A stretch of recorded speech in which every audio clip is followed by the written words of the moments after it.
Hey, I need you to say something out loud right now before you even finish reading this sentence. Say, I understand English. Now say it again, but this time, be honest with yourself. Because in the next 15 minutes, I'm going to show you exactly why you can read a British newspaper, ace a grammar test, and still freeze completely. The moment a real native speaker opens their mouth at normal speed. It's not because your English is bad. It's because nobody ever taught you the 50-something words and expressions that native speakers use to talk about the exact thing you're struggling with right now. Is Swansea understanding people, misunderstanding people, catching meaning, missing meaning, and everything in between. By the end of this video, you won't just understand fast English better. You'll have the actual vocabulary, the C1 to C2 level words, to describe what's happening in your own head when you listen, and to sound like someone who's lived in an English-speaking country for years, not someone who studied it in a classroom. I'm Claire, and this is Natural Word English, the channel where we don't just hand you a list of words to memorize. We drop every single word into a real situation, a real conversation, a real moment. So your brain learns it the way native speakers actually learned it. Through context, through feeling, through use. If this is your first time here, welcome. Grab something to write with, because today's topic is one that almost every intermediate learner hits eventually and never fully gets past. The gap between understanding English on paper and understanding English in someone's actual mouth. Here's why vocabulary lists don't work for this problem. You can memorize "How are you?" and "Nice to meet you" for years, and none of that prepares you for the first time a native speaker mumbles something under their breath or garbles 3 words together so fast that your brain just gives up and outputs static.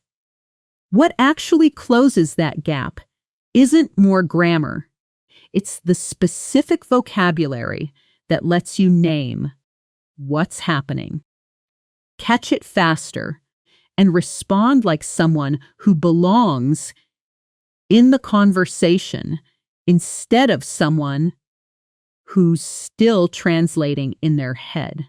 So instead of learning happy when you could be learning elated, and instead of learning hard to understand when you could own the word elusive, we're going to build an entire toolkit today. Word by word, situation by situation. Stick with me, because by the halfway point, you're going to notice something changing in the way you think about listenings itself. Now, let's open with our first cluster of words. All about the moment when meaning slips away from you and how to talk about that moment like a native speaker would. Picture this. You're sitting in a small conference room in New York.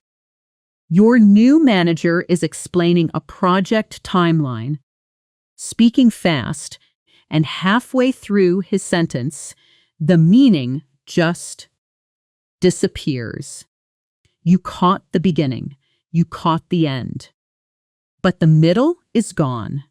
In English, we don't just say, "I didn't understand." Natives reach for something more specific, more textured. The word is elusive. Something elusive is hard to catch, hard to pin down, hard to grasp. It keeps slipping away right when you think you have it. His explanation was elusive. Every time I thought I understood, he moved on to the next point. Notice how much more it says than just confusing. It captures that exact feeling of almost catching something and then losing it again. Now, here's a word for what that manager's sentence actually sounded like to your ears. Garbled. When speech is garbled, it's distorted, jumbled, mixed together so it comes out unclear. Like, a bad phone connection or someone talking with their mouth full. The announcement over the airport speakers was so garbled. I couldn't tell which gate they said. This is a word you will use constantly once you own it, because garbled speech is exactly what fast native English sounds like to a learner's ear before training. And what do you do with garbled, elusive speech? You try to decipher it. To decipher something means to work out its meaning, even though it's unclear or difficult, like decoding a secret message. I had to decipher what she was saying through her thick Scottish accent. Say that with me right now, out loud. I had to decipher what she was saying. Feel how natural that sounds compared to I had to understand what she was saying. One sounds like a textbook. The other sounds like a person who actually lives this experience. Let's build a short scene around these three words together, because seeing them work together is how they actually stick. Imagine you've just landed in London, exhausted after a long flight, and you're standing at a coffee counter trying to order. The barista, a young guy with a fast London accent, rattles something off almost too quickly to catch. Listen to this exchange and notice how naturally these new words fit into a real moment. Sorry, could you say that again? Your accent's a bit hard to catch, and I think I missed something. Oh, no worries. I just asked if you wanted room for milk. Ah, got it. Honestly, the whole announcement over the speakers a minute ago was completely garbled. I couldn't decipher a word of it. Yeah, that intercom's been elusive for months. Half the staff can't understand it either. That's actually a relief to hear. I thought it was just me. Nope. You get used to tuning it out eventually. Did you catch how garbled, decipher, and elusive all slid naturally into a completely ordinary conversation about ordering coffee? That's the whole point. These aren't fancy, academic words you'll only see in essays. They're words that live in everyday moments. And once your brain has them, you'll start noticing native speakers using them constantly, which will make your listening even sharper, because you'll recognize the words themselves faster. Nice work getting through that first cluster. You've already picked up 3 words that most intermediate learners never touch. Let's keep the momentum going, because the next block is going to teach you something most English channels never explain properly. Never explain properly. How to actually hear the sounds natives are dropping and blending. Using real phonetic examples, slow versus fast, side by side. Here's a truth nobody tells beginners. When a native speaker says, "What are you doing today?" at normal conversational speed, It doesn't sound like four separate words. It compresses.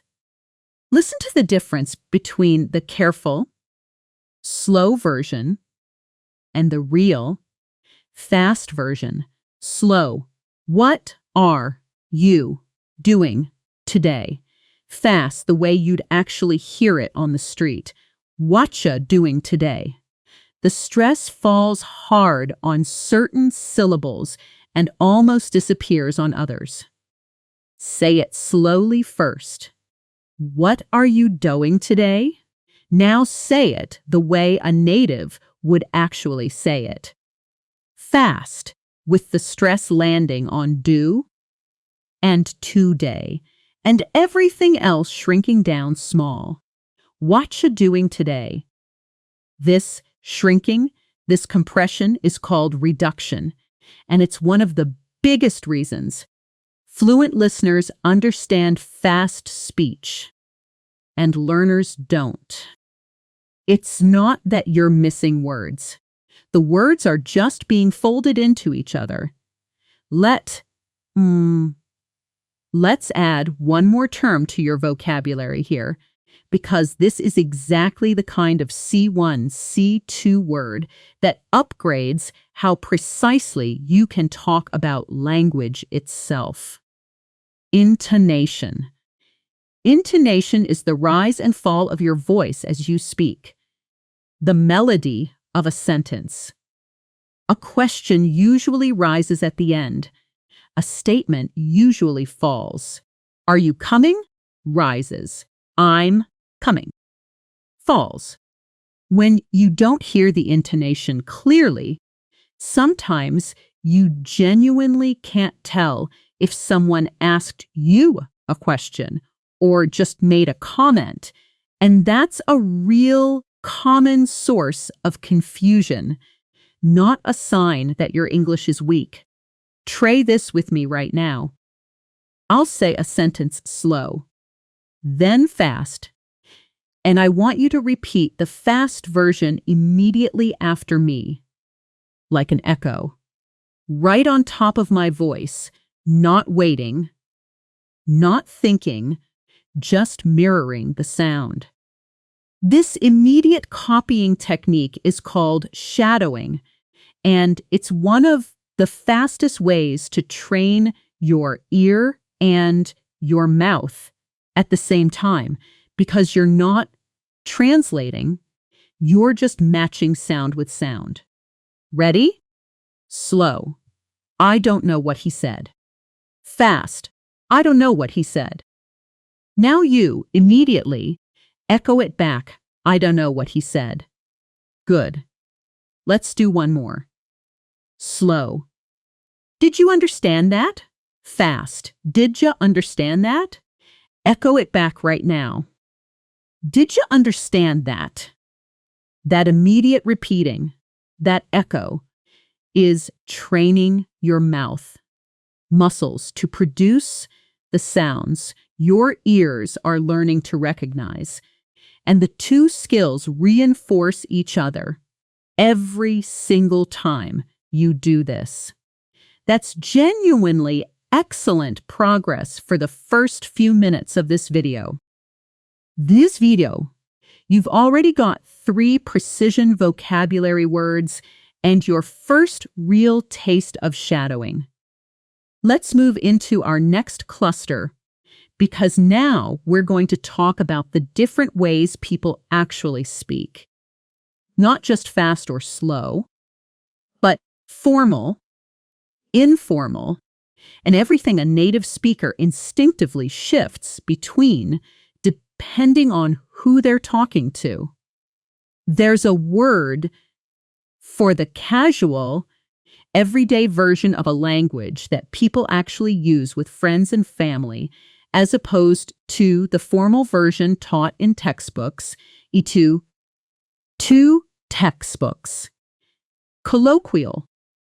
Colloquial language is informal, conversational, the kind of language you'd use chatting with a friend, not writing a business report. Gonna, wanna, and do know are all colloquial forms. Her writing style is very colloquial, almost like she's talking directly to you. This word matters because once you understand that fast, reduced speech is colloquial and not incorrect English. You stop feeling frustrated by it and start treating it as a normal, learnable pattern. Related to this is a bigger, richer word: vernacular. The vernacular is the everyday, informal language spoken by ordinary people in a particular place, as opposed to the official or literary form. He slipped easily into the local vernacular after living in Texas for a few years. Notice the difference from colloquial. Colloquial describes a style of speaking. Edine, while vernacular often refers to the specific, everyday language of a region or group. You could say, New York has its own vernacular, full of phrases you won't find in any textbook. And here's a word for expressions that don't mean what their individual words suggest. Expressions you just have to learn as whole chunks. Idiomatic. Idiomatic language uses phrases whose meaning isn't obvious from the individual words. Break a leg doesn't mean injure yourself. It means good luck. That sentence is very idiomatic. You can't translate it word for word. A huge part of what makes fast native speech confusing isn't the individual words at all. It's that natives constantly speak idiomatically. Joe, stringing together fixed expressions that carry meanings. You simply have to know in advance. Let's put these three into a scene, because this is where they'll really click into place. Picture yourself at a small dinner party in Chicago, sitting next to someone's grandmother, an older woman who's lived there her whole life and speaks with thick, fast, local rhythm. I love hearing you talk. You've got such a strong local vernacular. Some of the words you use, I've never even heard before. Well, I grew up in this neighborhood, so I guess I never really learned to speak any other way. Can I ask, when you said that really threw me for a loop earlier, what does that mean exactly? Oh, that's just an old idiomatic phrase. It means something surprised me and confused me for a second. That makes so much sense now. Your whole way of talking is so colloquial and relaxed. It's honestly easier to listen to than the news. I'll take that as a compliment. Most young folks say, I talk too fast. See how naturally colloquial, vernacular, and idiomatic all sit inside a warm, human conversation about a grandmother's way of speaking. That's exactly the situation where you'd genuinely use these words in real life, whether you're describing someone's speech pattern, writing about culture, or just explaining to a friend why you couldn't understand a video. Now let's do a role switch exercise, because this is how you turn passive understanding into active speaking ability, and I want you to actually participate here, not just listen. I'm going to read a line as person A, and then I want you to pause the video and answer out loud as person B, using your own words, before I give you a sample response. Ready? Person A says, "Wow, Your grandmother's accent is amazing, but I could barely follow half of what she said. Do you understand her easily? Now pause and answer as person B in your own words, using something from what we just learned. If you can, here's a sample response you could have given. Honestly, it took me years. Her vernacular is so different from what I learned in school, and half of what she says is idiomatic. So I just had to pick it up through exposure. If your answer was even close to that in meaning, that's a real win, because you just produced original English using today's vocabulary under pressure, which is a completely different skill from recognizing the words when I say them. I want to give you a small piece of praise here, genuinely, because most people watching a language video never pause and speak out loud. You did. That single habit, speaking instead of just reading along silently, is the single biggest predictor of whether someone actually becomes fluent or just becomes really good at understanding a screen. Keep doing that through the rest of this video. Every single time I ask, let's move into a professional role play now, because vocabulary means nothing if you can't deploy it under real pressure in a real situation, like a meeting, an interview, or a presentation.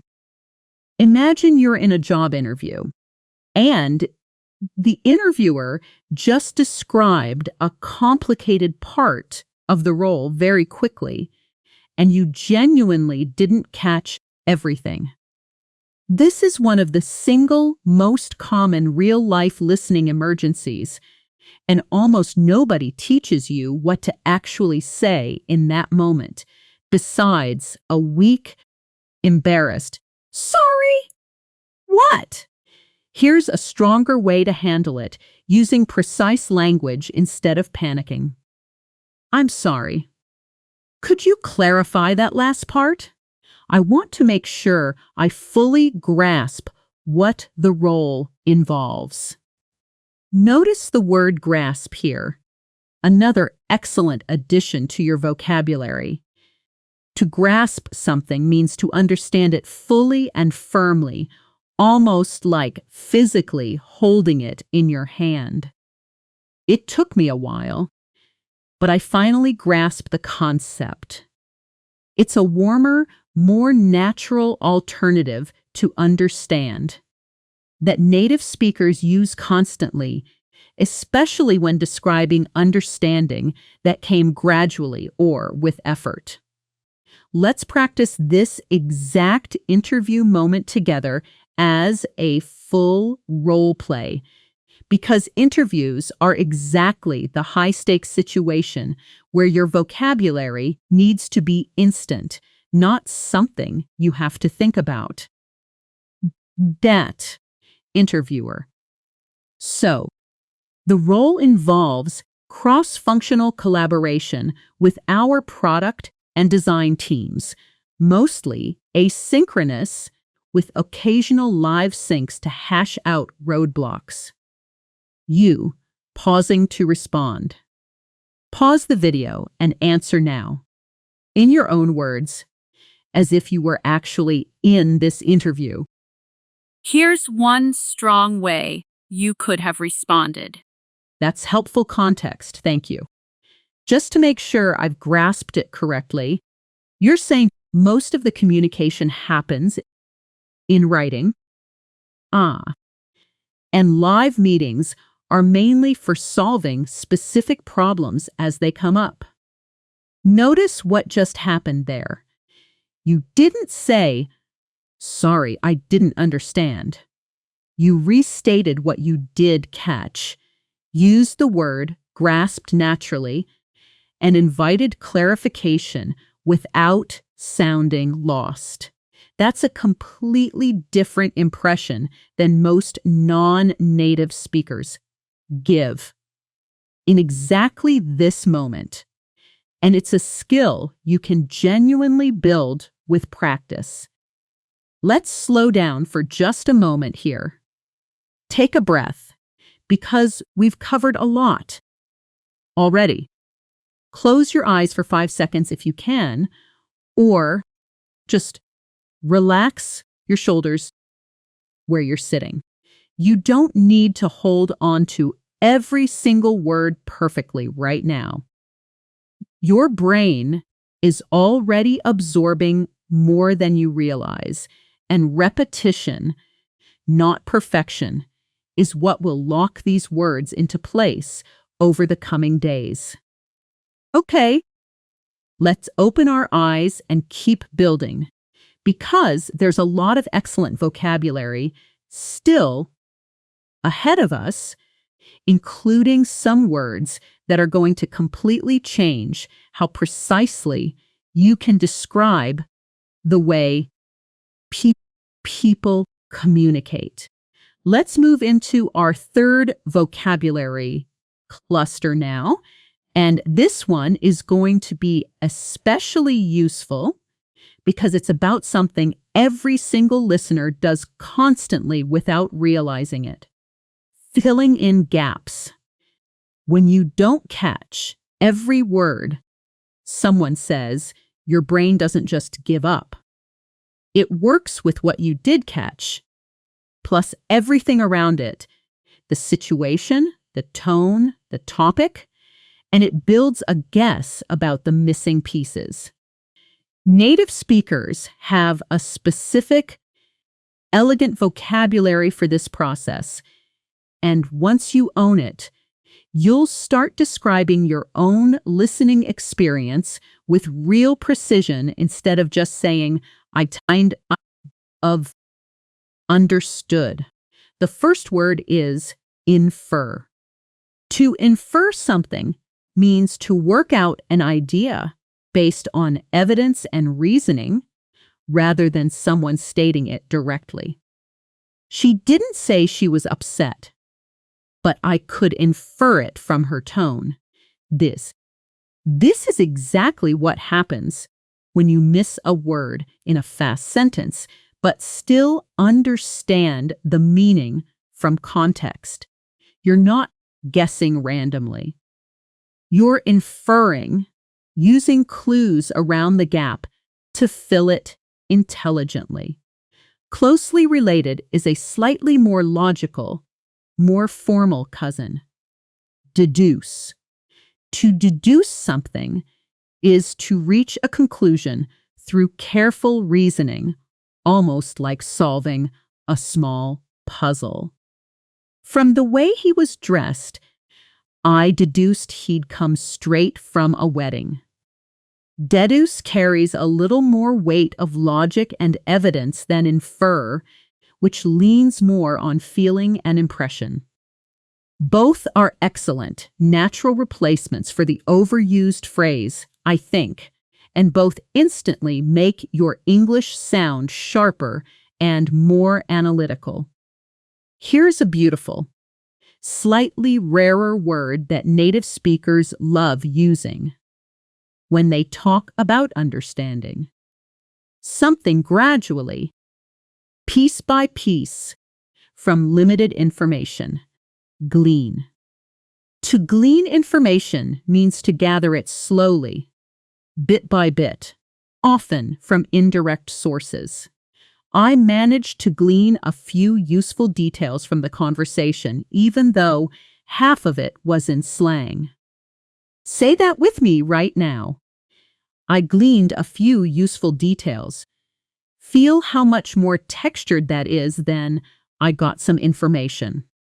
Let's build a scene around infer, deduce, and glean together, because putting them in a real moment is what makes them permanent in your memory instead of temporary.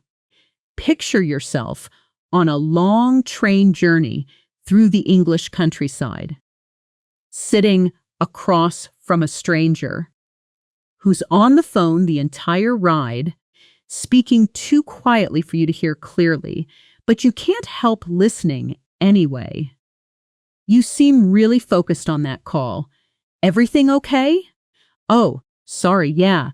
My sister's moving apartments this weekend, and there's some drama with the landlord. Ah! I actually gleaned that much just from your tone, even though I couldn't hear the words. Ha! Was I that obvious? A little? I could infer something stressful was happening from how tense your voice sounded. You'd make a good detective. Honestly, from what she told me, I deduce the landlord's trying to keep part of the deposit unfairly. That's frustrating. Well, I hope it works out for her. Notice how infer, deduce, and glean each carried a slightly different flavor there. Gleaned was about picking up impressions indirectly. Infer was about reading emotional cues. Deduce was about logical reasoning from facts she'd been told. That's the kind of precision's native speakers move through instinctively, and now you have the vocabulary to do the same. Let's pause for another round of connected speech training, because this is exactly the moment to reinforce it with fresh material. Here's a sentence that gets heavily compressed in fast native speech. I want to go out tonight. Slow version, careful and clear. I want to go out tonight. Now the fast, natural version, you'd actually hear from someone relaxed and speaking quickly. I want to go out tonight, with want to collapsing into wanna and the stress landing hard on go and night while everything else shrinks. Try it slow first, out loud. I want to go out tonight. Now fast, I want to go out tonight. Good. One more. Slow. Give me a chance to explain. Fast, with give me blending into something closer to gim. Gim a chance to explain. Say the slow version, then immediately shadow the fast version right after me. Gim a chance to explain. This next piece is one of the most useful listening skills anyone can build, and it directly answers a problem almost every learner has. What do you do when someone is speaking so fast that you simply cannot catch every single word in real time?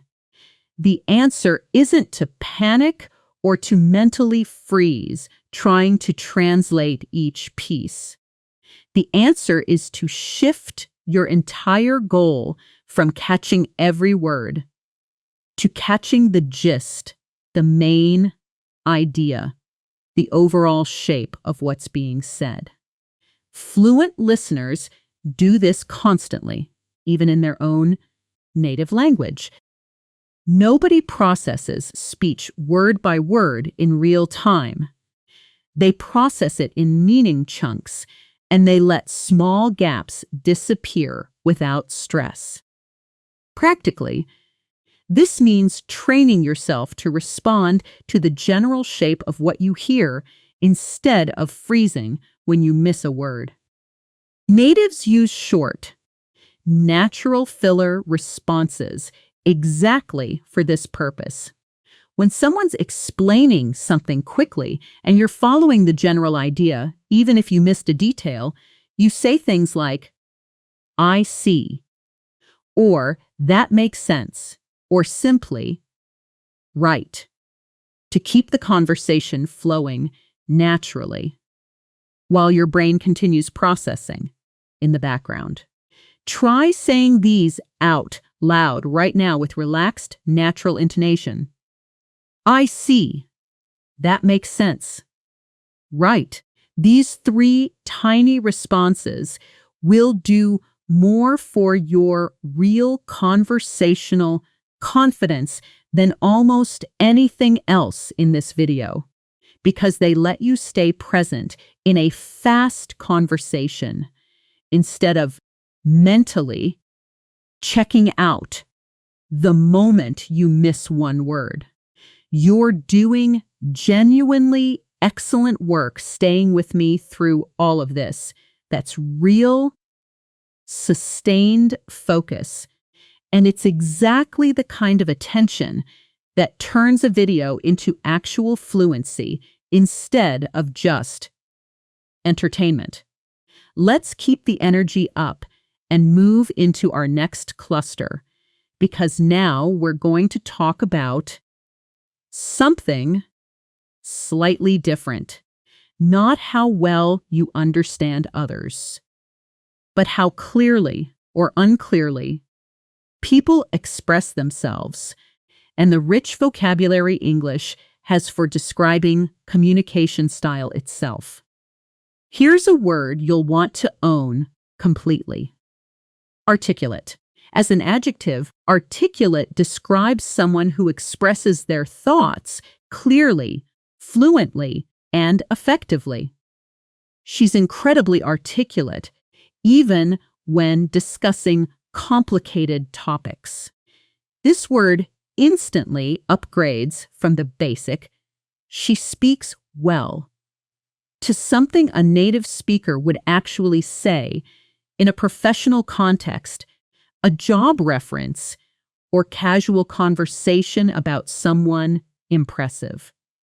One level up in elegance is eloquent, which describes speech or writing that is not just clear, but persuasive, fluent, and beautifully expressed. His eloquent speech moved the entire audience to tears. While articulate focuses on clarity, eloquent adds beauty and persuasive power. You might say, a lawyer is articulate in explaining facts, but a great political speaker is eloquent in moving people emotionally. Now let's flip to the opposite end. When someone uses far more words than necessary, dragging out an explanation that could be much shorter, English has a precise word: verbose.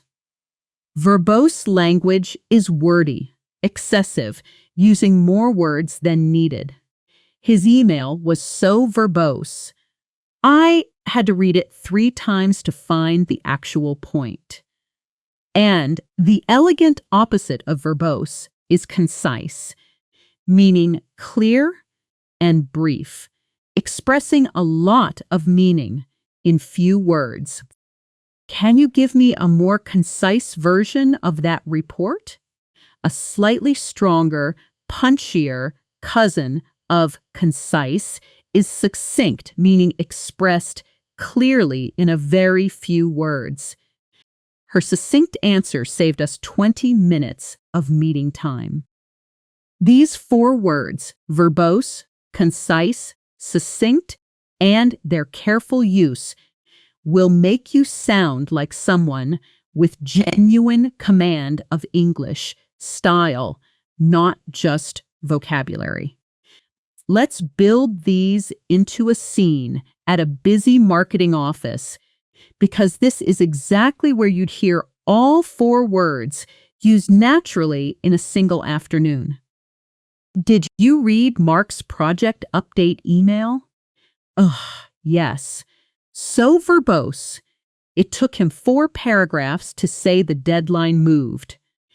Meanwhile, Priya sent a 2-line summary that covered everything. She's always like that, incredibly succinct, never wastes a word. I wish I could be that concise. My emails always end up twice as long as they need to be. Honestly, though, when Mark actually speaks in meetings, he's really articulate. He just struggles with writing. True. And when he gets passionate about an idea, he can be genuinely eloquent. Different skills, I guess. Writing and speaking aren't always the same talent. Now let's add one more small but powerful group of words describing personality and honesty in communication, because these come up constantly in workplace and personal conversations. Someone who speaks honestly and directly, even when the truth might be uncomfortable, is candid. I appreciate how candid you were about the project's problems. Someone who says exactly what they think without softening it, sometimes to the point of being harsh, is blunt. He can be pretty blunt, but at least you always know where you stand. And someone who's careful, sensitive, and skillful in handling difficult topics without causing offense is tactful, or, on a larger scale, diplomatic. She gave tactful feedback that didn't hurt his feelings. The manager handled the layoffs in a very diplomatic way.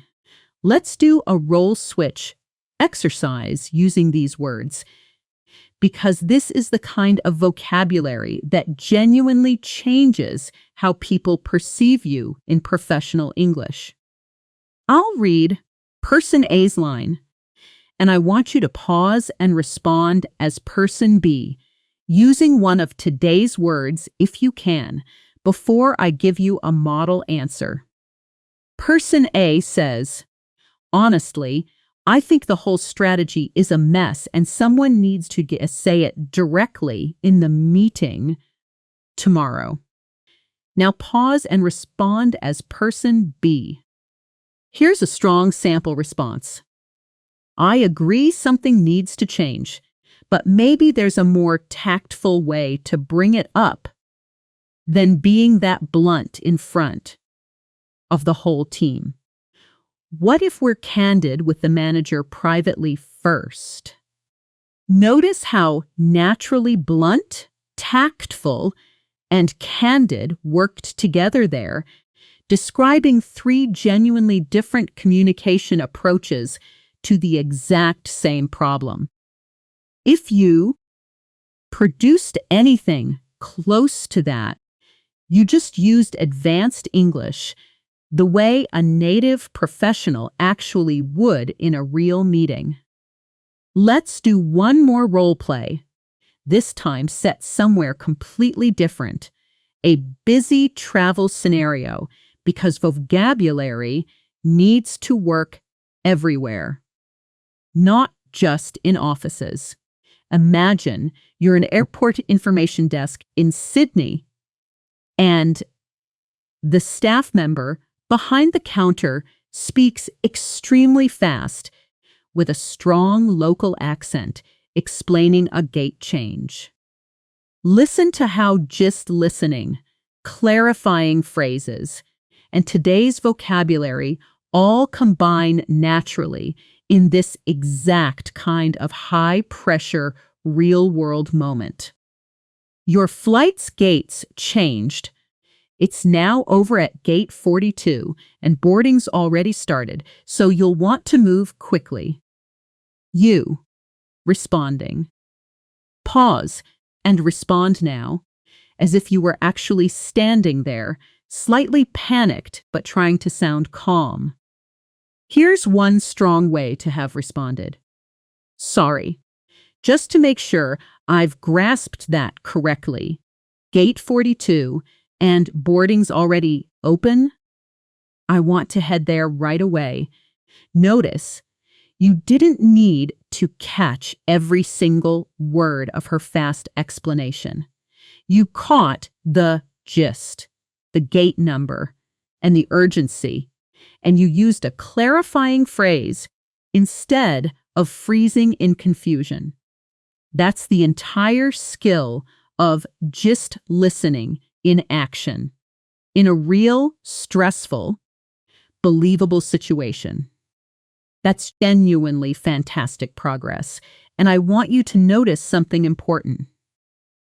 You've now moved through 3 full vocabulary clusters, practiced connected speech reduction multiple times, done real shadowing, handled 2 full role plays under pressure, and learned the single most important mental shift in listening, catching meaning instead of catching every word.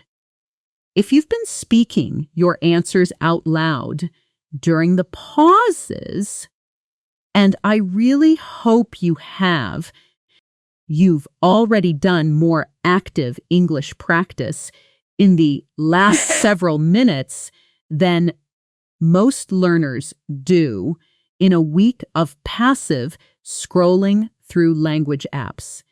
Let's keep this momentum going, because we still have a rich set of vocabulary ahead. More phonetic training with fresh comparisons, another accent-focused segment, and a sensory practice exercise that's going to turn everything you've learned today into something your brain uses automatically, even outside of this video. Let's move directly into our 4th cluster, because now we're going to tackle something even more subtle than missing words entirely. The problem of catching every word, but still not being completely sure what someone meant. This happens constantly in real English, and it deserves its own precise vocabulary. The first word here is ambiguous, meaning open to more than one interpretation, unclear in meaning. His answer was ambiguous. I genuinely couldn't tell if he meant yes or no. Ambiguity isn't a failure of your listening. Sometimes native speakers are ambiguous on purpose, and sometimes sentences are simply structured in a way that allows 2 meanings. Meh, and recognizing that difference is itself an advanced skill. Closely tied to this is a beautiful, slightly more sophisticated word. Nuance. A nuance is a subtle difference in meaning, tone, or feeling. Something delicate that isn't always obvious at first. There's a subtle nuance between saying, "I'm fine," warmly, and saying it flatly. One means everything's okay. The other often means the opposite. Understanding nuance is often what separates an intermediate English speaker from an advanced one, because textbooks teach the dictionary meaning of words. But real fluency means catching the emotional shading underneath them. To actually notice these small differences, you need the verb discern, meaning to perceive or recognize something, especially something not immediately obvious. It took me months of listening practice before I could discern the difference between polite hesitation and genuine disagreement. Discern is a wonderfully precise upgrade from the basic notice, especially when you're talking about picking up on something subtle. Let's also add a pair of opposite adjectives describing how logically a piece of speech or writing holds together. When something is coherent, it's logical, clear, and easy to follow, with ideas connecting smoothly. Even speaking quickly, she stayed completely coherent. Every idea flowed into the next. When something is incoherent, it's unclear, disorganized, difficult to follow, often because ideas jump around without connection. After the long flight, his explanation came out completely incoherent. I couldn't follow his logic at all. These words are incredibly useful for describing both other people's speech and, honestly, your own mental state after a tiring conversation in a foreign language. Let's put ambiguous, nuance, discern, coherent, and incoherent into a scene together, because layering 5 words into one natural moment is exactly how advanced learners actually absorb vocabulary, not through isolated flashcards, but through a living situation. Picture a university seminar room, a philosophy professor mid-lecture, speaking quickly and using complicated sentence structures. Honestly, I found that whole lecture kind of ambiguous. I wasn't sure what conclusion he was actually arguing for. I know what you mean. There was a real nuance in how he talked about free will versus determinism that I think a lot of people missed. How did you even discern that distinction? It went completely over my head. I've read some of his papers before, so I already had context. Honestly, without that background, his lecture style can come across pretty incoherent. That's reassuring, actually. I thought it was just my English failing me. No, even native speakers in my class said the same thing. When he slows down and sticks to one idea, he's completely coherent. It's just when he gets excited that it falls apart a bit. Wonderful progress, genuinely. You're now handling vocabulary about subtlety and logical structure, which is territory most intermediate courses never even touch. Let's shift gears into a segment specifically about unclear speech itself, the actual physical and vocal reasons. People are hard to understand, separate from vocabulary or grammar entirely. When someone speaks quietly and unclearly, not fully pronouncing their words, often out of shyness, embarrassment, or just habit, they mumble. Stop mumbling and tell me clearly what happened. When someone runs their words together, sloppily, especially when tired or intoxicated, their speech might slur. By the end of the long shift, his words were starting to slur from exhaustion. And the opposite skill, the one you'll want to build in your own speaking, is to enunciate, meaning to pronounce words clearly and distinctly. The teacher asked us to enunciate every syllable during the pronunciation exercise. Interestingly, most native speakers don't enunciate carefully in casual conversation at all, which is precisely why fast, casual English feels so different from the careful English taught in classrooms. Let's do another round of connected speech comparison here, because this is exactly the right moment to reinforce it with new material tied to what we just learned. Here's a sentence that shows heavy reduction. I don't know if I'm going to make it. Slow, careful version. I don't know if I'm going to make it. Now the fast, real version.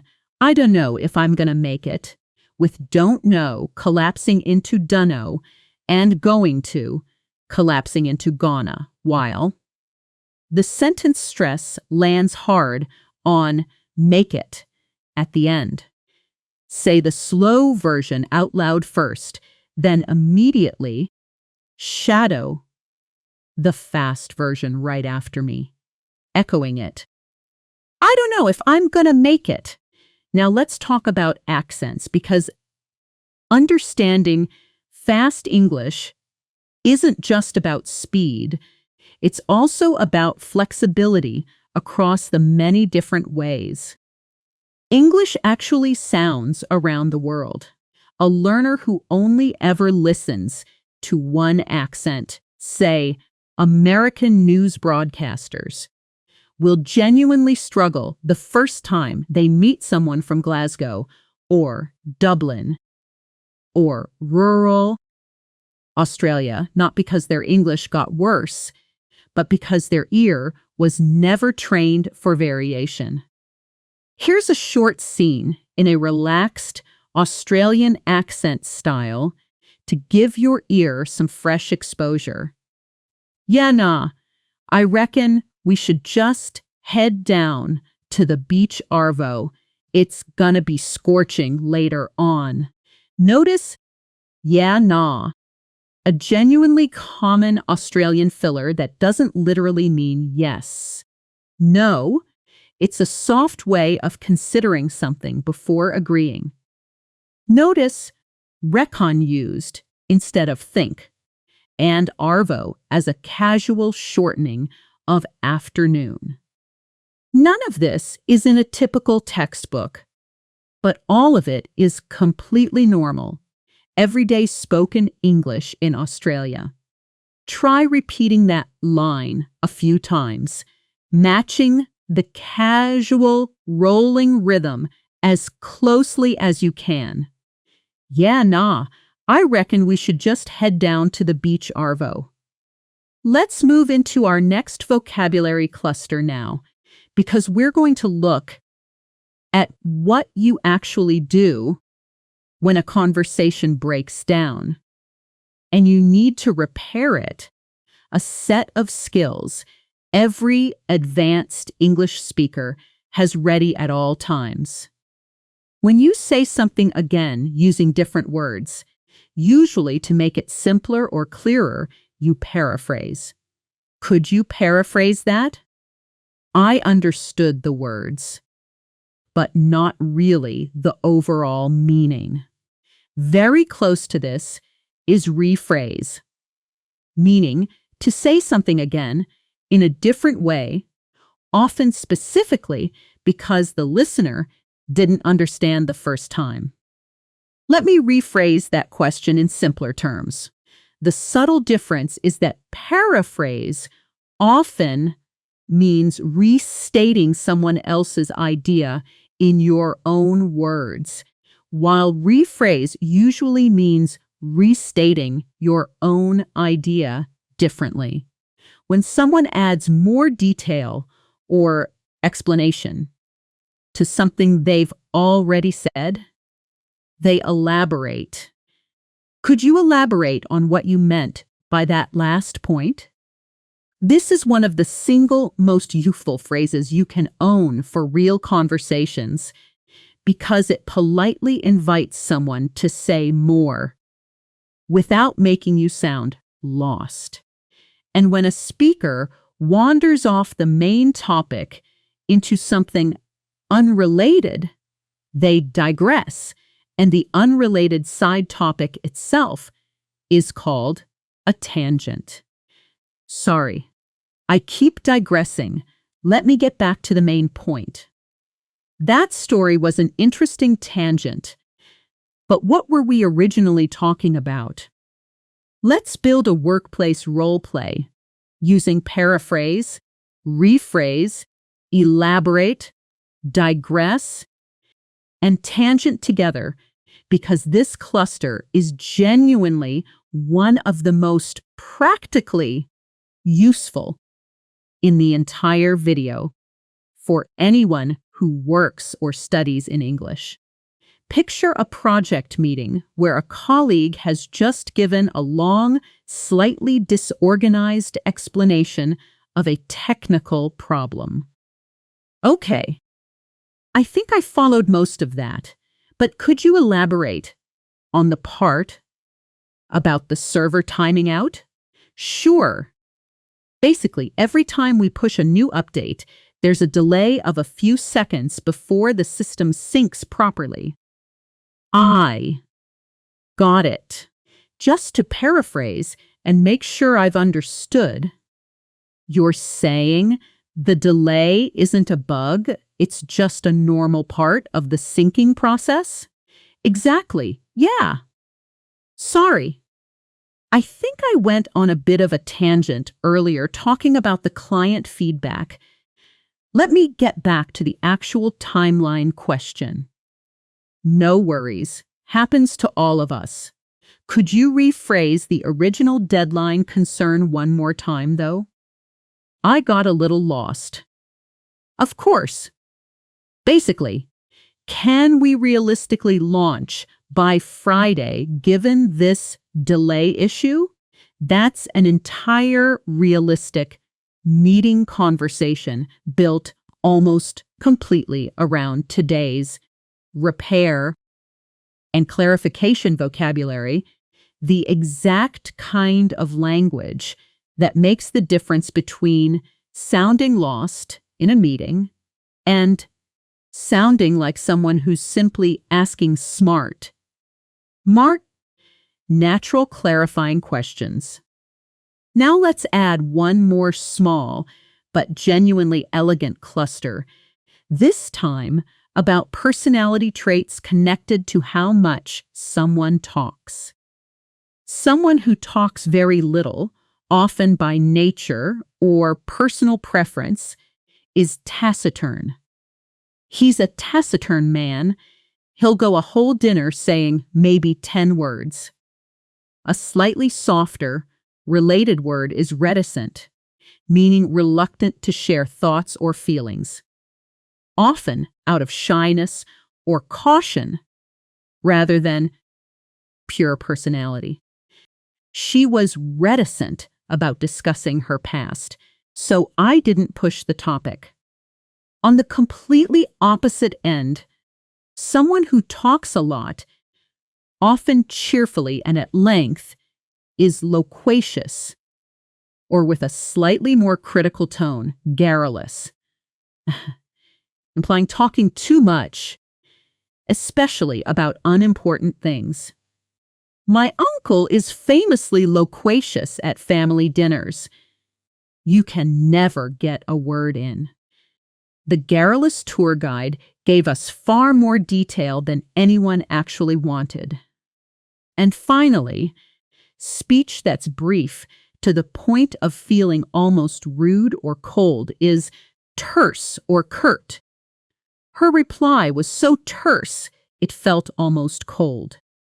He gave a curt nod and walked away without another word. Let's do a role switch here, because these 6 personality words deserve real practice, not just passive listening. I'll read person A's description, and I want you to pause and respond as person B, describing someone you actually know, using one of today's personality words. Out loud, in your own words.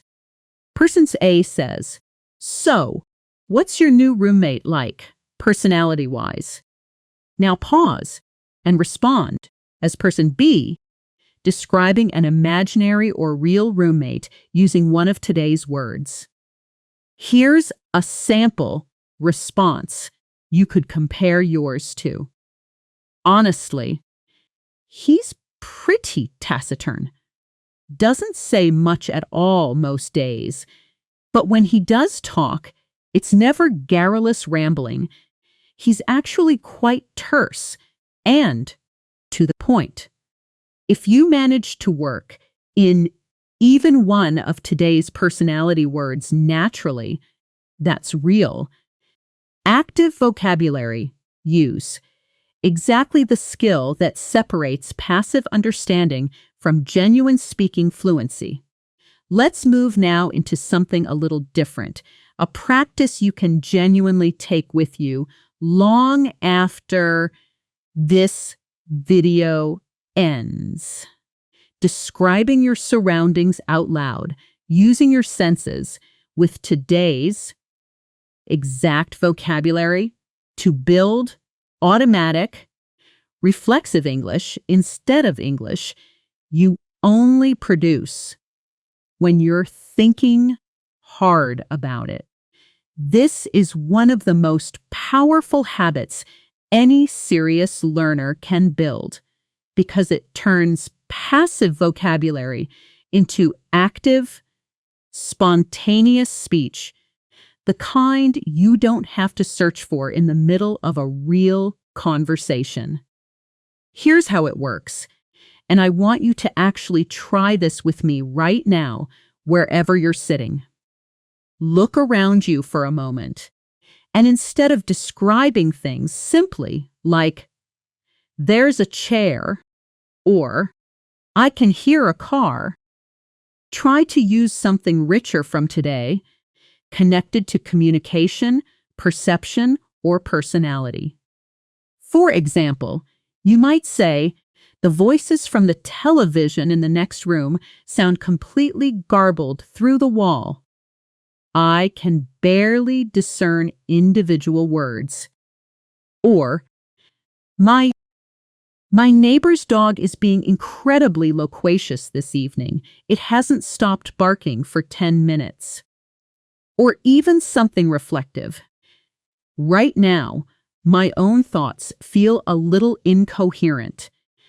I've learned so much vocabulary in the last few minutes that it's all still settling into place." Pause the video now and speak 2 or 3 sentences out loud, describing your actual surroundings using at least one word from today's lesson. However that went, however clumsy or smooth it felt, that exact exercise, done for even 2 minutes a day, is what quietly rewires your brain to reach for advanced vocabulary automatically instead of defaulting to the same 50 basic words you've relied on for years. This is genuinely the difference between someone who studied English and someone who thinks in English. Now let's do our fluency round. And I want you to really lean into this part because we're going to move fast. No explanations, no pauses, just a rapid fire review that forces your brain to retrieve everything you've learned today under light pressure, which is exactly how real conversations feel. Ready? Say each word out loud immediately after I say it, as fast as you comfortably can. Elusive, garbled, decipher, grasp, colloquial, vernacular, idiomatic, infer, deduce, glean, articulate, eloquent, verbose, concise, succinct, candid, blunt, tactful, diplomatic, ambiguous, nuance, discern, coherent, incoherent, mumble, slur, enunciate, paraphrase, rephrase, elaborate, digress, tangent, taciturn, reticent, loquacious, garrulous, terse, curt. That's 37 words, all covered in one video, all attached to real situations, real dialogues, real people, not a single one memorized as an isolated flashcard. If you said even half of those out loud with confidence just now, you have already outpaced most people who've been studying English passively for years without ever building active, retrievable vocabulary like this. Before you go, here's your specific task, and I mean this literally, not as a vague suggestion. In the comments below this video, write one sentence, just one. using any word from today, describing something that actually happened to you this week involving understanding or misunderstanding someone in English. Maybe a colleague was verbose in an email. Maybe you had to decipher a fast conversation on the street.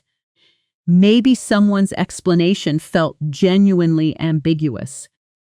Write it, post it, and if you can, come back tomorrow and read 3 other people's sentences, because seeing these words used by real learners in real situations is exactly the kind of extra exposure that locks vocabulary in permanently. If today's video genuinely shifted something in how you think about listening and vocabulary together, that's exactly why this channel exists.